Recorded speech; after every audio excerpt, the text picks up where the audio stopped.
Bismillahirrahmanirrahim. Assalamualaikum warahmatullahi wabarakatuh.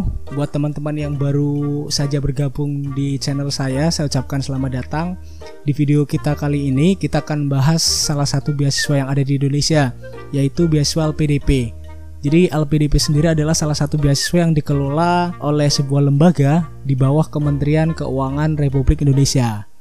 Jadi kalau misalkan teman-teman ingin tahu bagaimana proses seleksi beasiswa LPDP dari mulai proses seleksi administrasi sampai dengan seleksi substansi, teman-teman simak video ini terus sampai akhir. Dan video kita kali ini akan kita bagi ke dalam 3 part. Yang pertama adalah seleksi administrasi, yang kedua adalah seleksi berbasis komputer, dan yang ketiga adalah seleksi substansi.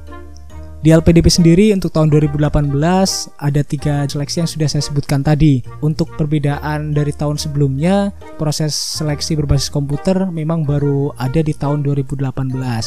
Jadi kita mulai dari awal. LPDP sendiri membuka 2 jalur. Yang pertama adalah jalur reguler dan yang kedua adalah jalur afirmasi. Untuk afirmasi sendiri ada beberapa yang bisa kalian coba, yaitu alumni bidik misi, kemudian berprestasi dari keluarga prasejahtera, kemudian ada daerah 3T, ada beasiswa Indonesia Timur, ada beasiswa Olimpiade Sains dan juga Olahraga. Selanjutnya juga ada beasiswa untuk ASN, TNI dan juga Polri. Dan terakhir ada beasiswa santri dan disabilitas. Jadi teman-teman silahkan bisa melihat apa saja yang dipersyaratkan dari masing-masing jalur tersebut di bukletnya LPDP, dan teman-teman bisa download semuanya di beasiswa-lpdp.kemenkeu.go.id.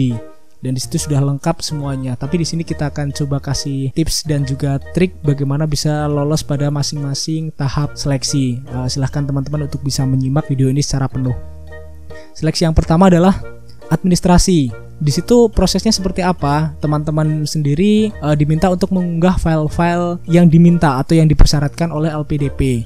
Kemudian ada juga berbagai formulir yang harus teman-teman isi. Salah satunya adalah nilai rapot dari SD, SMP, SMA, bahkan nilai di ijazah bisa kalian upload. Dan juga teman-teman kalau punya prestasi, baik itu akademik maupun non-akademik, ataupun teman-teman aktif di dalam organisasi, teman-teman bisa upload data-data tersebut dalam akun yang telah kalian buat. Selanjutnya teman-teman juga diminta untuk mengupload file yang dipersyaratkan. Kita tidak akan membahas semuanya, tapi hanya beberapa yang sekiranya penting yang bisa teman-teman persiapkan dari awal sebelum deadline pendaftaran beasiswa LPDP ini berakhir. Yang pertama yang teman harus persiapkan adalah sertifikat kemampuan bahasa Inggris. Jadi silahkan teman-teman bisa mempersiapkan sedini mungkin sehingga skor yang didapatkan ketika nanti proses seleksi beasiswa dimulai sudah bisa maksimal. Untuk sertifikat yang boleh dipakai untuk mendaftar LPDP adalah IELTS, TOEFL, dan TOEIC. Untuk skor minimal pada masing-masing jenjang dan juga jalur program itu bisa kalian baca di bukletnya LPDP. Tapi saya coba garis bawahi di sini untuk kalian yang ingin mendaftar di dalam negeri, kalian harus minimal mendapatkan skor 500 untuk yang reguler dan juga 400 untuk yang pendaftar afirmasi. IELTS untuk yang dalam negeri juga untuk yang reguler kalian harus mendapatkan 6,0 dan untuk afirmasi kalian harus mendapatkan 4,5. Itu untuk sertifikat kemampuan bahasa Inggris. Selanjutnya adalah surat kesehatan. Dan surat ini kalian bisa dapatkan di rumah sakit umum daerah tempat kalian tinggal. Saya garis bawahi di sini adalah rumah sakit umum minimal tingkat daerah. Di situ juga kalian harus mendapatkan surat bebas narkoba dan juga surat bebas TBC untuk kalian yang ingin mendaftar di beasiswa luar negeri. Selanjutnya adalah surat rekomendasi. Kalian bisa mendapatkan surat rekomendasi di ketua jurusan atau pembimbing skripsi kalian atau dekan atau wakil dekan, bahkan rektor sekalipun teman-teman bisa meminta itu. Atau juga kawan-kawan bisa mendapatkan surat rekomendasi dari tokoh-tokoh masyarakat atau orang-orang yang sekiranya kalian anggap penting. Kemudian selanjutnya adalah statement of purpose. Dan di sini kalian disuruh membuat esai yang maksimal itu 1000 kata. Salah satu isi yang paling penting dalam statement of purpose adalah deskripsi tentang diri kalian, kemudian kontribusi yang telah atau sedang kalian lakukan, dan juga kontribusi yang rencananya akan kalian lakukan ke depan untuk Indonesia. Selanjutnya di situ kalian juga menjabarkan mimpi kalian tentang Indonesia ke depan. Di situ juga kalian tulis bagaimana peran yang akan kalian lakukan dan bagaimana cara kalian mewujudkan mimpi tersebut. Itu silahkan kalian tuangkan dalam statement of purpose. Kemudian selanjutnya yang paling penting adalah to the plan. Di sini kalian disuruh membuat esai lagi dengan kata dari rentang 500 sampai dengan 700 kata yang berisi tentang rencana perkuliahan dan SKS per semester. Di situ kalian tuangkan semuanya. Kemudian juga meliputi topik penelitian, aktivitas di luar perkuliahan. Mungkin teman-teman nanti bisa ikut himpunan pada masing-masing prodi atau lain sebagainya, atau ikut penelitian atau research club pada masing-masing program studi bisa kalian tuangkan di studi plan.